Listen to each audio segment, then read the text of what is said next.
And welcome to not the news that broke glass, not behind the glass. You fucking pry those fucking light tubes at my cold dead hands, you halogen fucking ball-painting cunts. Anyway, this is just basically a video I was going to do at the start of the month, but as always the same with me, blah blah blah. I'm doing it now. Favourite matches, favourite companies, favourite moments, favourite wrestlers, favourite shows of 2020 fucking 2. This is my favourite shit of 2022. My favourite, my opinion. Don't take anybody's opinion in wrestling as gospel. It's just an opinion. Don't go mental over it. Some of it might be on purpose to annoy people. Anyway, and the Rising Stars wants to watch of 2023. Just my top 5s for it. There's obviously hundreds of fucking talented deathmatch wrestlers, shows and everything all over last year. Last year was insane, the amount of fucking shows that were running, even in the fucking UK. This year's going to be more fucking crazy. I've already got tickets to fucking NHB weekend, DOA, God, all this shit's coming up. 2023 is going to be a fucking insane year for death matches in the UK and worldwide.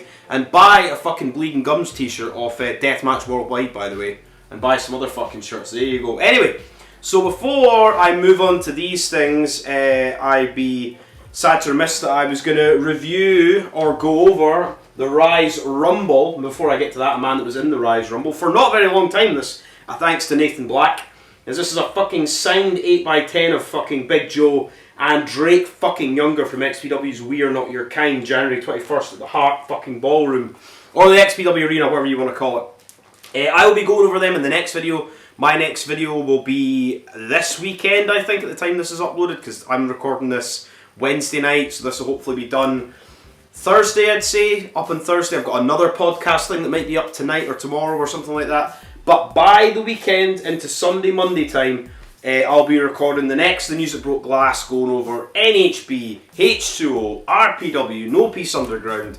fucking, what else did we have? Everything, all that shit, going over previews, promos for all the Rise fucking and NHB stuff. It's going to be fucking crazy. Hopefully it'll be too long a show, but we'll try and get into it. And that'll be the next video over the weekend before I'm off to fucking sunny Leeds for Blood and Violence and the biggest deathmatch weekend of the year. But the Rise Rumble, so this is in the Brudel Social Club, January 7th, which is, I was meant to fucking go to this show, I've said that before, I was meant to fucking go to this show. Train strikes and everything and all that, and it fucking sold out too far. I was like, alright, fuck it then, I'll not be able to go. It fucking sold out like in about a week or something. First Rise Rumble, the first time back in Brudel for like 4 years, I think. Last time I was there was 2013 to see the Mighty Fall. But not a long show, not that many matches in the show. I don't know about pre-show shit, who knows. It is up on Rise's Patreon, and you can catch this show on fucking IWTV. So if I can go on IWTV and watch fucking Rise Rumble, only take about 2 hours of your time. Anyway, so open the show, we get fucking Amir Jordan and Gene Money. I think they had a match at Spooky Slam.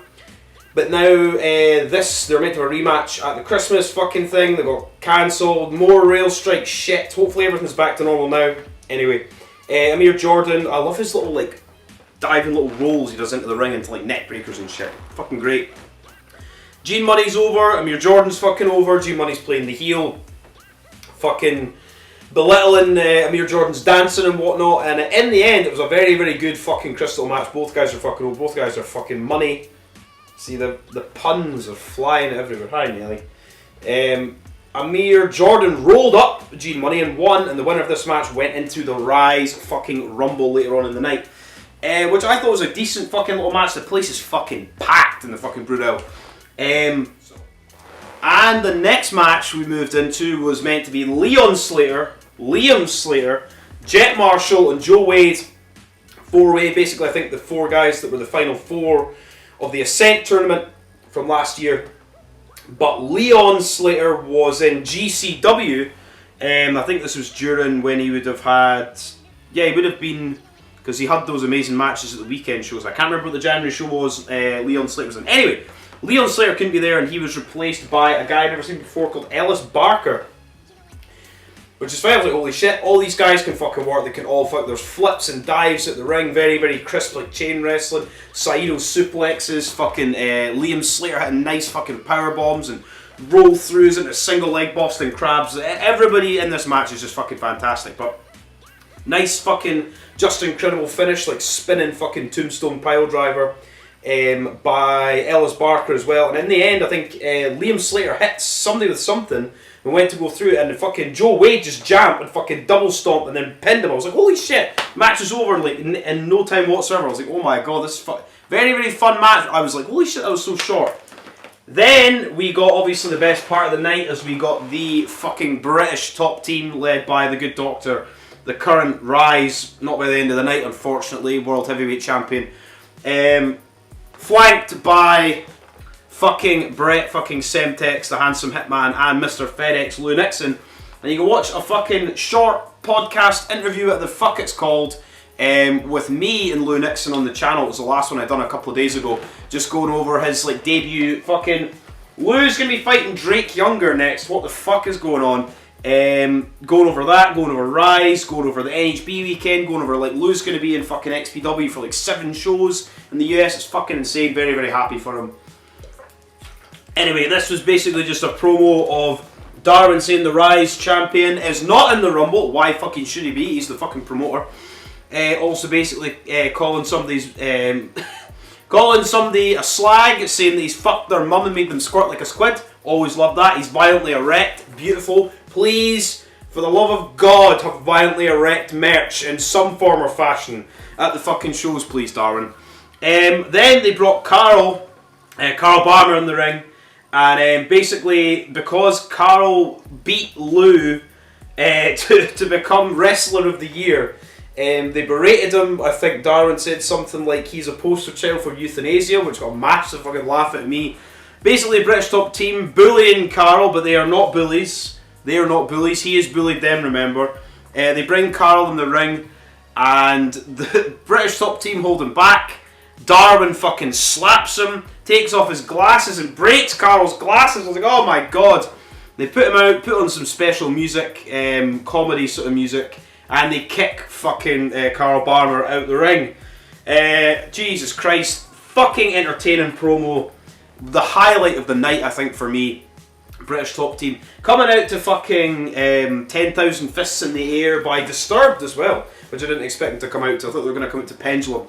But hey ho, that was to me the best part of the night. Gets the British top team promo. And also Darwin said Saxton is in he's number 1 in the fucking Rumble, which is going to make it very, very difficult for him to win, you know what I mean? Anyway, then we move on to the next match, which we got the comedian Nathan Black coming out cutting a promo. Love the comedian as well. Aside from Darwin, he's like my second favourite fucking promo in Rise. And basically said, right, fucking, we don't have enough time. I was like, how do you not have enough time? I was like, the second match didn't even run long. I was like, oh my god. Anyway, he says we've not got enough time. Boy comes out and basically says we've got 4 minutes till interview. I can beat you in 2 minutes. So then they have a match. Very, very good match. Like fucking Nathan Black, like Drilla press slamming him from the outside into the ring. Boy doing dives and flips.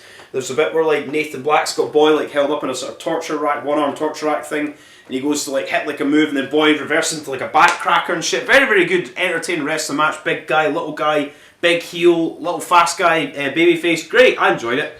And then Jacob Hackenbeard came down, Boy 2, with Fangirl, and then they distracted Boy 1, and then Nathan Black at the flatliner from the top, and Nathan Black wins. Happy to see Nathan Black win, but obviously this is going to, I think they're probably going to push this to like Summer Sesh and have them in like a fucking Boy 1 and Boy 2 against each other for the big massive blow-off and stuff. But it was very, very fun. And then, I mean, that was all your matches until we get into the Rise fucking Rumble. 20-person Rise Rumble. I was thinking in my head when I was going about, I was like, who are the other like 10 people or however many people are going to be? But it's just 20 people. So we will just go over that now before we move into my favourite shit of 2022. So, I wrote down all the entrants here for the Rise Rumble. So, obviously we've got Saxon, enter number 1. And who do you know? Tom Campbell was given, always good to see Tom as well on commentary for the Rise shows. Fucking Tom's fucking awesome. So the next 2 entrants, number 2 and number 3, are Lou fucking Nixon and Brett Semtex. And you're like, oh my god, that dastardly evil Darwin. You're like, obviously, he's the fucking promoter. Why wouldn't he? Jesus Christ. Anyway, so then we have, in all fairness, I would have put Lou and Semtex number 1 and 2, and then anyone that comes in, they just hurl them out. Anyway, so we got them. I guess so it's basically Sax getting beaten down by Lou and Brett. B.A. Rose is out number 4, then Sax got like a tag partner type thing. But then they're beating up British top team. I mean, they go fucking Lou and Semtex and Sax for this match. They are in it for the entire fucking thing. I'd say there's like a long period of this match where like everybody's in the ring, like they're all doing shit, and there's like no eliminations for like a while, and then all these like, eliminations happen towards the end. Anyway, then we got Boy comes out, runs in the ring, and then he's like squares up. He pulls B.A. Rose's tie. What a cunt, honestly. Can't be doing with that. Then we got Shreddy. Well, Shreddy's son? Manager? I don't know who he is. He wasn't in the Rumble, but he came out. Basically was flexing. Shreddy was in the ring. And then the guy who was with Shreddy basically was in the match and got eliminated probably more times than there was competitors. He just kept being thrown out. Every single person was just throwing him out the ring, which was pretty funny. Then we got Axel the Clown.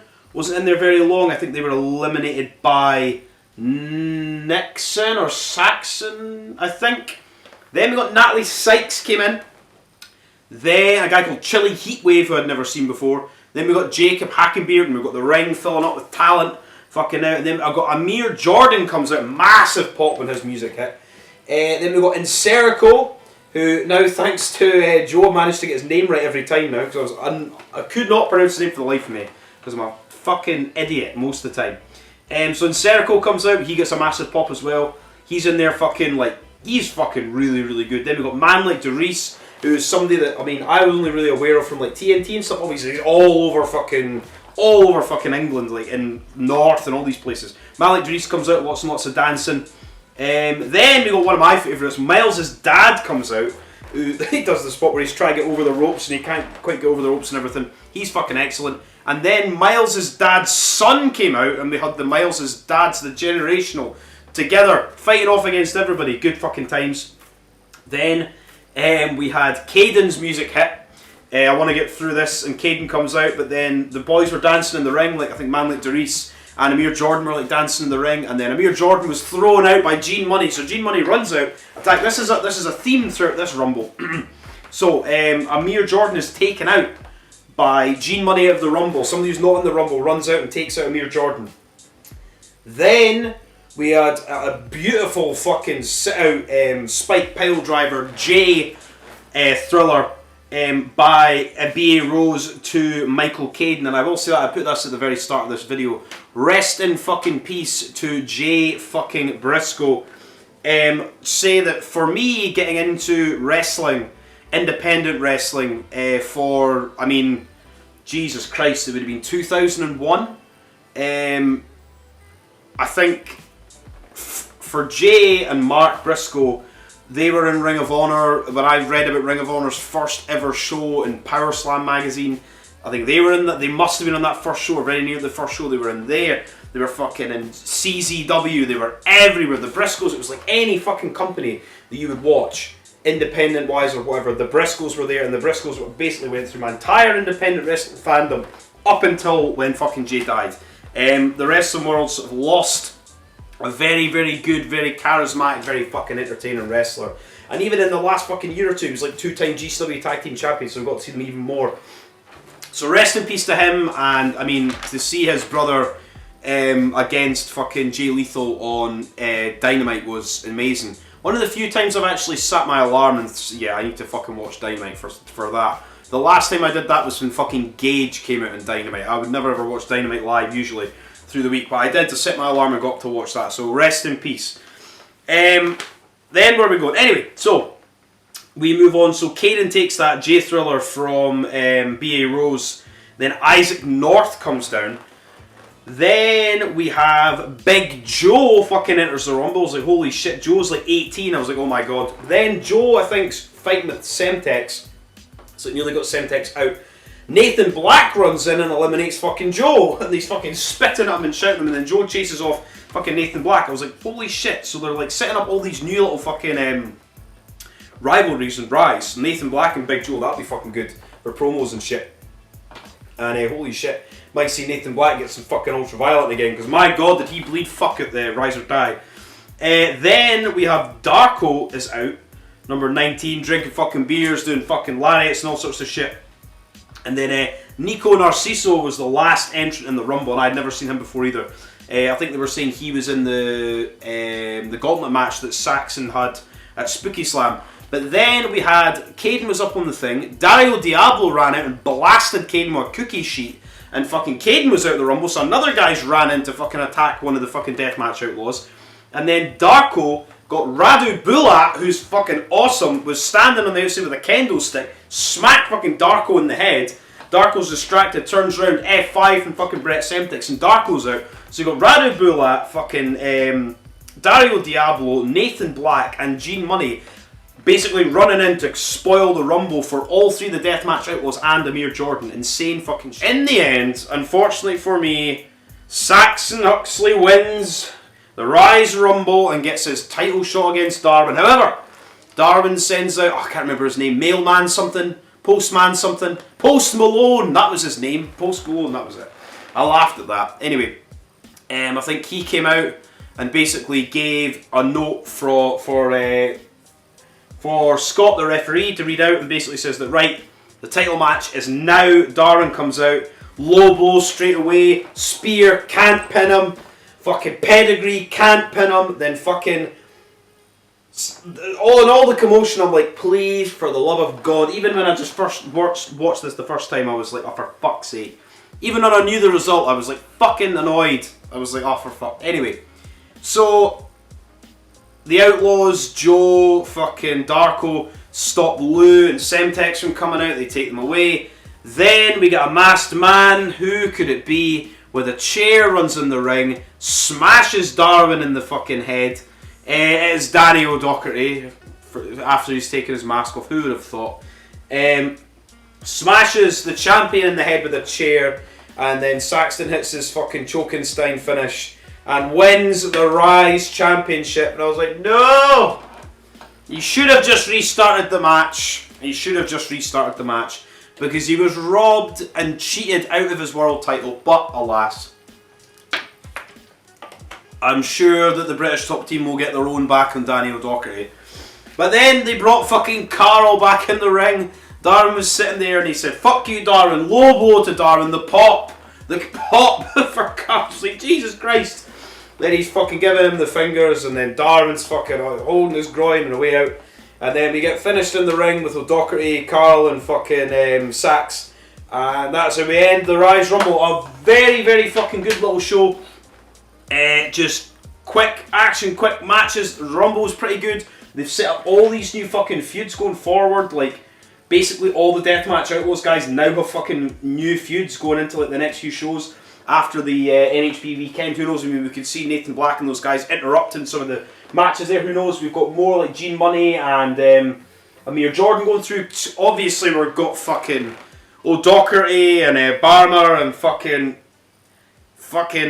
Darwin, and my God, the British top team and everything. It's insane. I'm very, very happy for my favourite fucking promotion in the fucking UK, one of my favourite promotions in the world, Rise, to be selling out shows and running shows and everything. Anyway, we will get back to Rise in the next video, and I will see thou at the Rise NHB weekend. And now we move on to my favourite shit of 2022. Now, favourite shit of 2022, opinion of mine. I would say, to go over this, I've got to have a little thing here. That's why it might take me like a day to edit this while I'm at work. Fuck work. Favourite moments, I'll go through first. Number 5, the Bev winning TOD. I couldn't believe like TOD had come back, like CZW kind of like back from the dead type thing, and they were having fucking Big Joe, the Bev, Mickey Knuckles, fucking Insane Lane. Get all this Necro Butcher, all this shit in the TOD, but then the Bev get into the finals. I got to see Bev against Joe, Bev against Mickey Knuckles, Bev against Otis. Their matches that they've had, NHB and stuff as well, been amazing, but Bev's amazing. So happy for him to win TOD and for that to be back.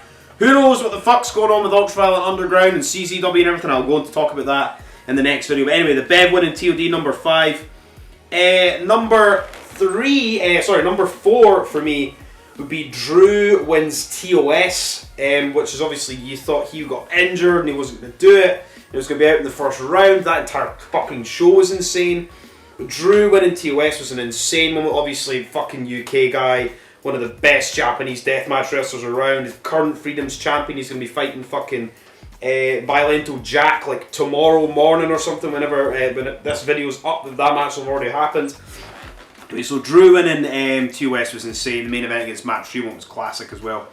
Then I would say for number 3 would just be fucking, in general, just the live fucking UK deathmatch scene.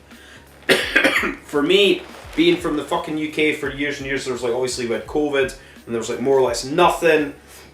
You know, Rise would do death matches, TNT would do like a DOA, but in general it's not like it was now, because like, I was at fucking Kumite, I was at Rise, I was at DOA, I was at the Outlaw fucking, Outlaw Tournament, I was at Rise or Die, like everything. It was just fucking an amazing year, like the biggest year I'd probably say, for UK death matches. And we had fucking GCW over for TNT as well, and I think 2023 is going to be even better. So just the UK deathmatch scene as a whole, just the stuff I got to see live was a favourite fucking moment. And that's a fucking cheap pick, but hey, whatever. I'm a fucking big fan of the UK deathmatch scene. I'm going to do anything I can to fucking help it grow. Anyway, number 2 and number 1 are very, very similar. My number 2 would be Casey Kirk winning the NHB title, which was an awe-inspiring moment, and Casey finally got her moment. She beat everybody. She ran over John Wayne Murdoch, Eric Ryan, Joe Bateman. And that fucking show, which is going to be on my list of 5 favourite shows, by the way, where we got her against Joe Bateman, it was amazing for her to win and everything. And then we got her basically like little heel turn and cruel and everything.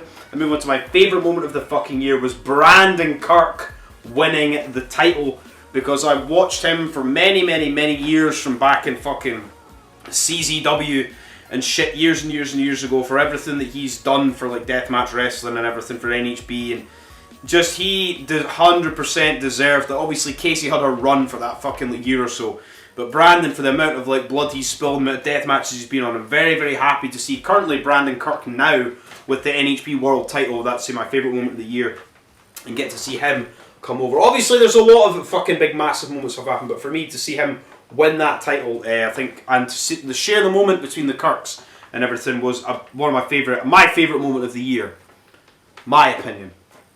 Then I would say, to go into my favourite fucking companies, I would say number 5 I would put, just for the basis that they didn't have that many shows. Then again, my second favourite company didn't have that many shows, was motherfucking Kumite Combat Wrestling. For just a couple of shows they ran at Vines, like I think they had 4 shows, but just they put the death matches. They've got all the favourite guys. They've got Joe and Darko. They had Alex fucking Cologne over against Darko. They had fucking Callan Butcher, Clint Margera, Lou Nixon's been over, fucking Alton Thorne, my god, Tomby, Antonio Gonzalez, fucking, it's insane, man.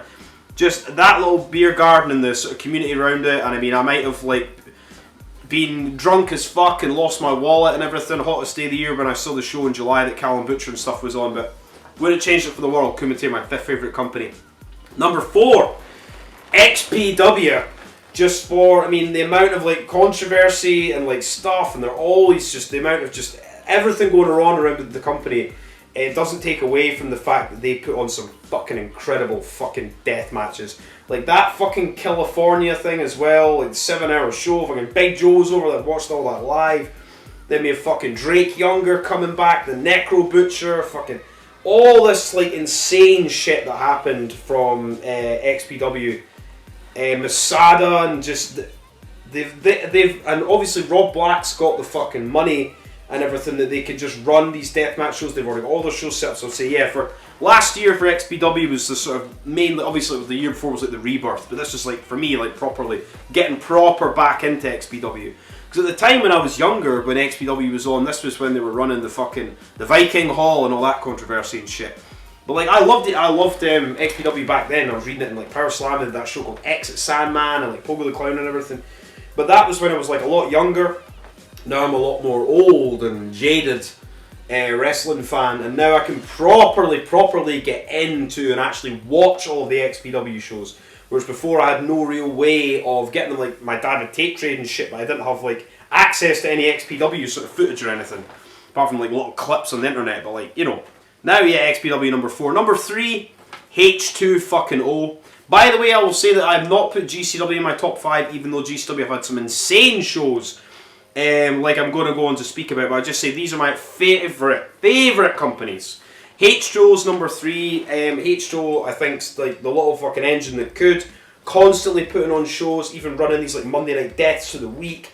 These fucking tournaments that Tremont's putting on. Tremont, the rise of Tremont, like the re-emergence, like Phoenix from the fucking ashes of Tremont. This fucking past year, since he was burned alive against Onita, and from then it's been insane to watch all that through H2O. I love all the guys on H2O, like Ross and Bradley, and fucking you've got Kennedy Copeland, and fucking Gigi Everson, and just there's so many, Duncan Aleem, fucking everybody, like Declan Grant, just all these people that are like from H2O, and that I really fucking like, and I've not yet missed a show of H2O that I could watch, I think live, at least watch it like the next day or two. Some of their companies I've like skipped shows, I've never skipped the H2O show, because no matter, it's a nice, warm, inviting environment in that little building. I fucking love it. And my number 2 favourite company of the year is fucking Rise. What a shock. They thought it was going to be number 1. Rise, the only reason they weren't number 1 is just because of the amount of shows that number 1 did. Rise of the Outlaw Tournament, which I'd say is the best fucking UK show, deathmatch show, fucking live of anything I've ever been to, which I thought was awe-inspiring. They had Rise or Die. They had the fucking Housing All Legal thing in March and everything. They had all these different shows. But just Rise in general, I mean, I've got my fucking logo on Rise's ring now, and just for the things that they're giving us this year for the NHB stuff, just love Rise. Love like Joe, fucking Darko, Caden, Semtex, Nixon, Darwin, like Daniel Docherty, fucking all the guys involved in it as well. From the Deathmatch Outlaws and just everybody around and all the community around the UK Deathmatch scene at Rise. It's amazing. Love them, and I think they're only going to go from strength to strength to strength with this year, the NHB fucking shows, Games of Death 3, Summer Sesh, fucking knows. And number 1, obviously, who would have thought? ICW No Holds Barred. Just every fucking show, even though some shows aren't going to be 10 out of 10, almost all shows are at least a 9 out of fucking 10. So they have fucking banger after banger after banger after banger after banger, constant death matches, constant blood, just non-stop, some of the fucking best fucking shit I've seen like all year, and it's been the same for the last couple of years. Like NHB has been fucking nominal, and I cannot wait for next week to go and meet all the NHB crew. It'll be fucking insane. So yeah, my favourite fucking company, No Holds fucking Barred, ICW No Holds Barred. Then I'll move on to my favourite fucking wrestlers of the of 2022, and just to go over my 5 favourite wrestlers of the year. You see there. Also, just before I go into that, we'll speak about. I've now got that poster on the wall. The 3rd edition of Pile Driver magazine is now out with Darko on the fucking cover. So fucking go and fucking get that if you've not already subscribed to this fucking magazine, and you might see a review from fucking me in it. Anyway, 5th favourite fucking wrestler of the year is fucking Schlack, the current XPW King of the Deathmatch champion. Even just in XPW, he has not put on a bad performance. Fucking his match against Drake was one of the fucking best matches of the fucking year. Just matched against like Siglope. Fucking his matches in NHB that he was having with like fucking the Bev, which is another one of my favourite matches of the fucking year.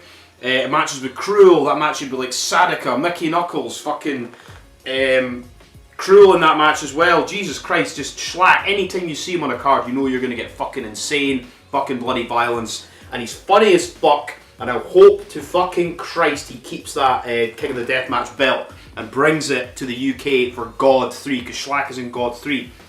Number 4 favourite wrestler of the year is Big Motherfucking Joe. You can see him there starting off his fucking year insanely fucking fighting Drake Younger. But Joe won the fucking Outlaw Tournament. Joe nearly won fucking DOA. Joe's been in fucking Kumite. He's the Kumite champion here in the UK. He's been to XPW, he's been to the NGI for GCWs with the TNT GCW shows. He's fucking been to XPW. He's gonna be on the next XPW show. The next one, like Joe has been motherfucking everywhere. And last year it all started off. You probably don't see the poster at the very top. for NHP 21 where he was against motherfucking Hoodfoot, and then he fought like Dale Patricks and Joey Murdoch at RPW. Like, Joe is fucking everywhere. He is the fucking face of British fucking deathmatch wrestling, big fucking Joe. And you couldn't fucking find a nicer guy in the world as well. Fucking excellent. Number 3, for me, there's obviously hundreds of fucking wrestlers that are going to be though. But number 3 for me would be the Bev. My favourite fucking wrestler for, I would say for a lot of fucking companies. There's 2 guys that fucking beat him out for this year. He won TOD. He's been in NHB. He's been in XPW. He's been fucking everywhere. The insane match with fucking Ron Mathis as well. Winning TOD was insane. I loved it. I loved the Bev. Really still, like, I need to get myself like all his fucking t-shirts. The Bev is fucking the most refreshing fucking deathmatch wrestler around, and anytime you see those matches with Otis Kogar as well, you know you're going to get a motherfucking bloodbath, and he is going to kill himself and his opponents for your entertainment. And that match with Schlack is still far beyond one of my favourite matches I've ever seen. And number fucking 2, we have the Bulldozer, Matthew fucking Tremont.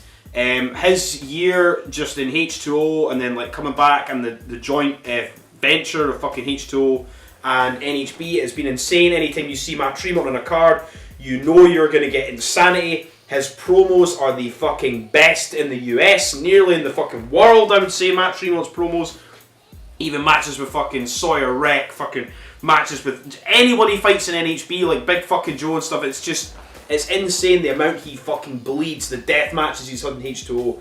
It's fucking mental. Even when he got to the fucking finals of fucking TOS, he was my fucking pick to win was Matt fucking Tremont, and Parker beat him in the final. But yeah, just Tremont, everywhere he's been, any performance he puts on, he gives 150%, and he screams, he bleeds, and he gives the best fucking promos, and he's an awesome fucking wrestler. So number 2 is motherfucking Matt Tremont, and number 1 is the good Dr. Leonardo Darwin. I bet you didn't expect me to say that.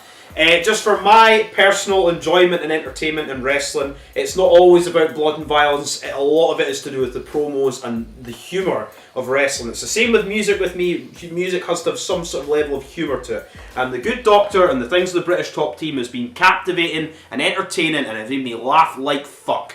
And also he was the Rise champion throughout the entire year, and I got to see the birth of the British Top Team and the match that at Rise or Die and everything. So for as little as I've seen him actually been doing wrestling, he is still my favourite fucking wrestler of the year, the Good Doctor. The king of the North, Leonardo Darwin. And so that would be my favourite 5 fucking wrestlers. And quickly I'll just go into these. This isn't a top 5, this is guys to look out for in 2023.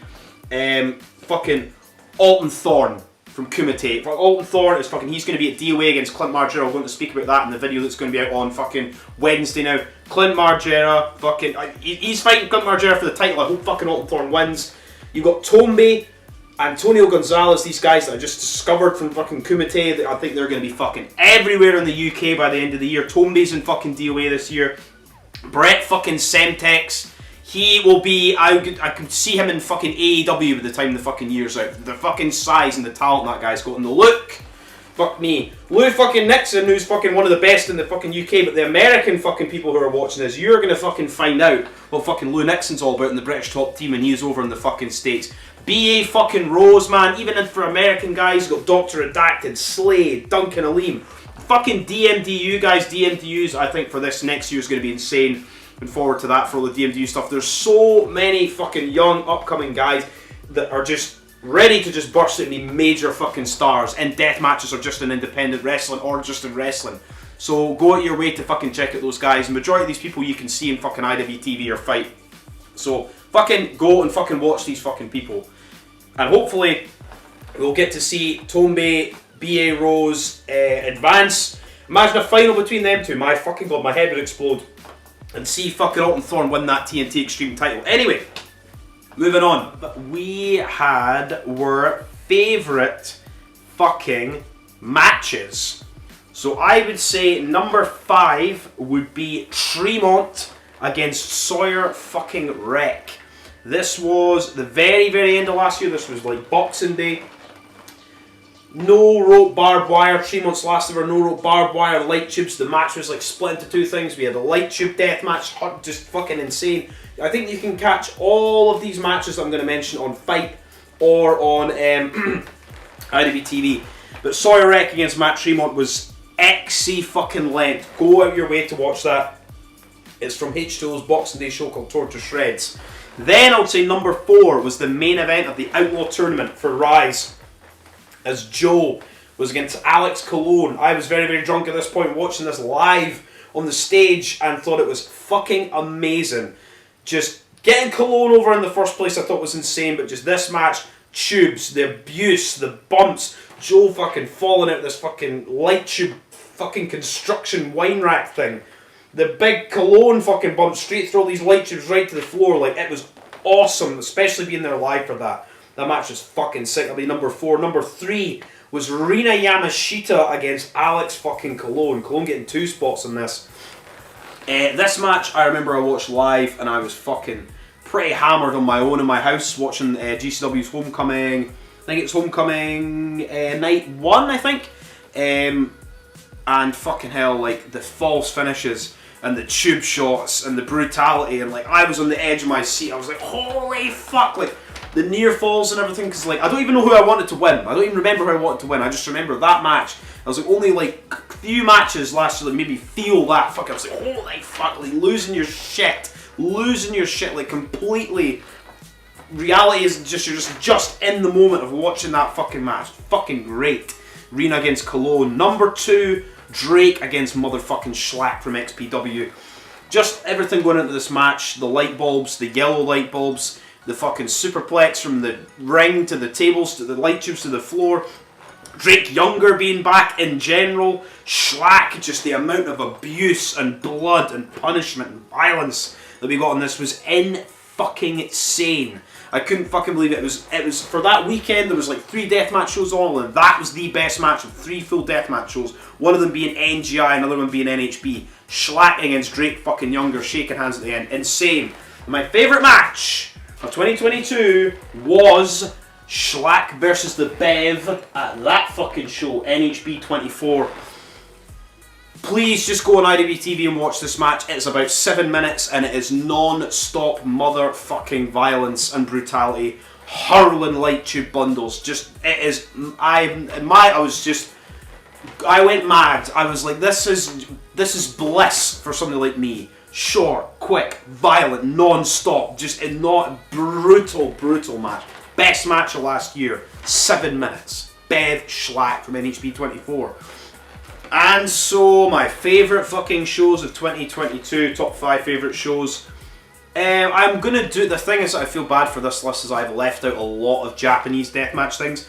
Mainly because it's quite difficult to get footage of them for putting up here, because I've obviously put a lot of clips of all these matches and these guys and whatever.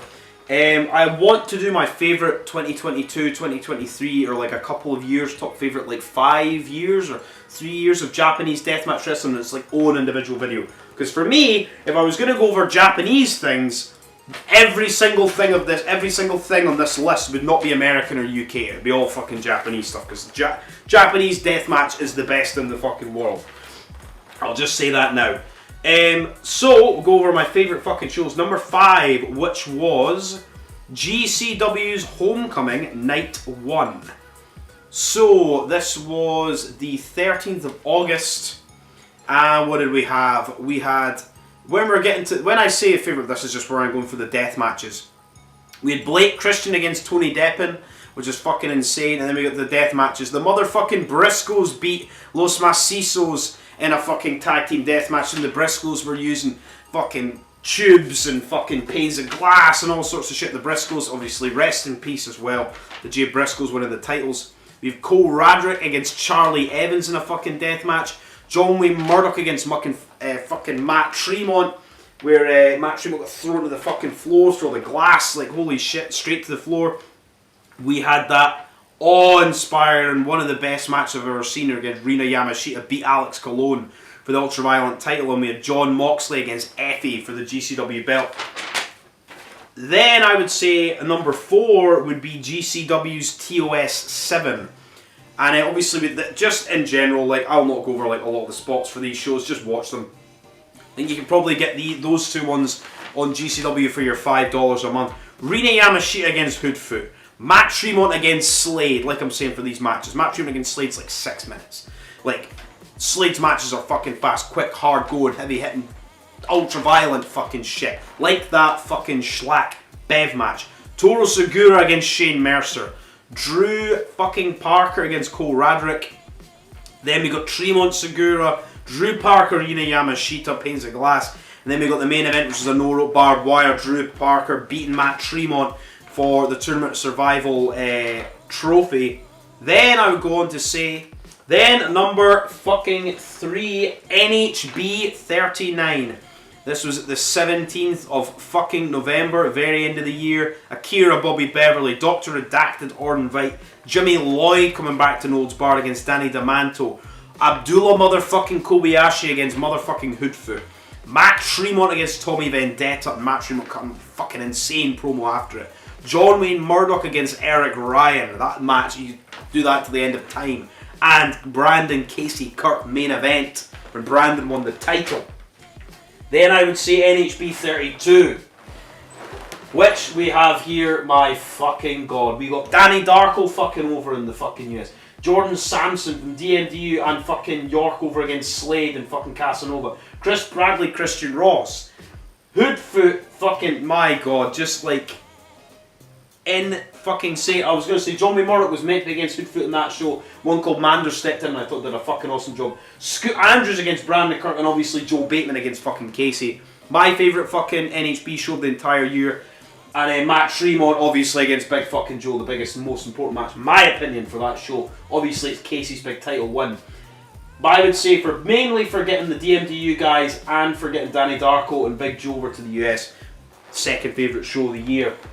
And finally, number 1 favourite fucking show of 2022 was the Rise fucking Outlaw Tournament, which is up here. If you can't see up there, I've got the signed poster from all the guys that are in it. Insane, we got fucking Cade and Alex Colon, we got B.A. Rose, Jack. Fuck me, we got Big Joe, fucking Clint Margera. Non-tournament Cameron Solis against fucking Clint Margera. Insane Darko against fucking Lou Nixon. The main event with Colon and everything. Alex Colon against Lou Nixon as well. Just B.A. Rose against Big Joe. The birth of the British top team. Being there live as well, like the non-tournament stuff, like Nathan Black against the Vegan and Miles' dad against Heidi, and I think Boy 1 against Leon Slater was at the opener. Just being there with all the fucking fans, all the fucking the community of death matches and stuff. That night was a special fucking night. Me and fucking Caden were speaking about that on Behind the Glass. Catch that with him on the channel as well. It was amazing, amazing fucking night, and the sort of the best British wrestling show I've ever been to, British tournament I've ever been to, British live entertainment I've ever been to was the Rise Outlaw Tournament in Hull at the Welly. And hopefully we can recapture some of that magic at the 3 fucking days of God we get this year. Anyway, that was a little video. Joe and fucking Drake, hell fucking yeah, that'll definitely be on the list of like favourite shit for 2023. But it's like, even matches like that have just happened. It's just turned February today. Anyway, my favourite fucking shit of 2022. No Deathmatch, no life. And I will catch you people in a few days for the News That Broke Glass episode something, as we build up to the Rise NHB shows and go over reviews of fucking everything. Everything. RPW, No Peace Underground, XPW, NHB, H2O. Ah! No Deathmatch, no life.